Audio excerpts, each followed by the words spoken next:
कल्पना कीजिए कि आप टूटने की कगार पर हैं। जीवन लगातार कठिनाइयों को आपके सामने रखता जा रहा है और आप थके हुए और निराश महसूस कर रहे हैं। आप उम्मीद खो रहे हैं, यह सोच रहे हैं कि क्या कभी हालात बेहतर होंगे। फिर ऐसे अंधेरे क्षण में आपकी मुलाकात एक ऐसे व्यक्ति से होती है जो शांति की प्रतीक है, जो आपकी पीड़ा को देखता है और आपको मार्गदर्शन देता है। एक ऐसा शख्स जो गौतम बुद्ध जितना शांत दिखाई देता है। मिलिए अर्जुन से, एक साधारण आदमी जिसकी जिंदगी कठिनाइयों में फंस गई है। उसकी फसलें खराब हो गई हैं, कर्ज बढ़ते जा रहे हैं और उसका मन चिंता से भर गया है। हर रात वह जागता है, अपनी समस्याओं के बोझ से दबा हुआ। उत्तर की तलाश में वह जंगल की ओर निकल पड़ता है, इस उम्मीद में कि एकांत उसे कोई राह दिखाएगा। वहां नदी के किनारे उसे एक शांत चित्त व्यक्ति ध्यान में बैठे दिखाई देते हैं, स्वयं गौतम बुद्ध। अपनी समस्याओं से घबराए हुए लेकिन थोड़ी आशा से भरे हुए अर्जुन बुद्ध के पास जाते हैं और अपने दुखों को उनके सामने रखते हैं, यह स्वीकार करते हुए कि वह अब और सहन नहीं कर सकता।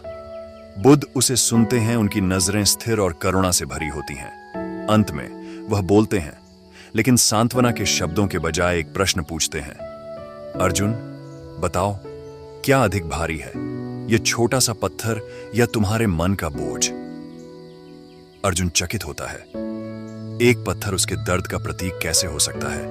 और बुद्ध ने जवाब देने के बजाय सवाल क्यों किया? बुद्ध नीचे झुकते हैं, एक चिकना पत्थर उठाते हैं और उसे अर्जुन के हाथ में रखते हैं। इस पत्थर का वजन महसूस करो, वह धीरे से कहते हैं। अर्जुन इसे अपने हाथ में लेता है, उसकी ठंडक और सख्त किनारों को महसूस करता है। बुद्ध कहते हैं, अब कल्पना करो कि तुम इस पत्थर को पूरे दिन उठाए रखो। जितनी देर तक तुम इसे पकड़ कर रखोगे, यह उतना ही भारी महसूस होगा, है ना? धीरे धीरे अर्जुन बुद्ध का संदेश समझने लगता है। बुद्ध कहते हैं, हमारे मन भी इस पत्थर की तरह हैं। जब हम अपने चिंताओं को कसकर पकड़ते हैं तो वे बोझ बन जाती हैं, लेकिन जब हम उन्हें छोड़ना सीखते हैं तो उनका हमारे ऊपर से प्रभाव कम हो जाता है। समस्या पत्थर में नहीं है, समस्या इस बात में है कि हम उसे कितनी देर तक उठाए रखते हैं। कई महीनों में पहली बार अर्जुन को एक उम्मीद की किरण महसूस होती है। वह मानने लगता है कि शायद वह अपनी तकलीफ पर कुछ नियंत्रण कर सकता है, लेकिन फिर संदेह उठता है। पर अगर मैं छोड़ दूं, वह कहता है, तो क्या मेरी समस्याएं फिर भी नहीं रहेंगी? क्या मैं वास्तविकता से मुंह नहीं मोड़ लूंगा? बुद्ध का मुस्कान कोमल और समझदार होती है। छोड़ने का मतलब अपनी समस्याओं से मुंह मोड़ना नहीं है, इसका मतलब है कि उन्हें अपनी शांति पर कब्जा नहीं करने देना। जब तुम अपने मन को शांत करते हो तो उत्तर अपने आप उभरने लगते हैं। समाधान भय से नहीं, बल्कि शांत और केंद्रित मन से उत्पन्न होते हैं। उसी क्षण अर्जुन को एक शांति का अनुभव होता है, लेकिन साथ ही उसे आगे की चुनौती भी महसूस होती है। क्या वह वास्तव में बुद्ध के सुझाव के अनुसार छोड़ सकता है? जाने से पहले बुद्ध अर्जुन को अपने मानसिक बोझ को छोड़ने के लिए 3 सरल अभ्यास देते हैं।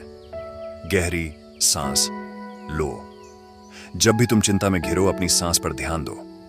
यह तुम्हें वर्तमान में लाता है। जो नियंत्रण में नहीं है उसे छोड़ो।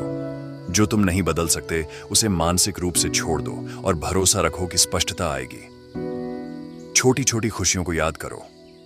हर रात छोटे छोटे आशीर्वादों को गिनो।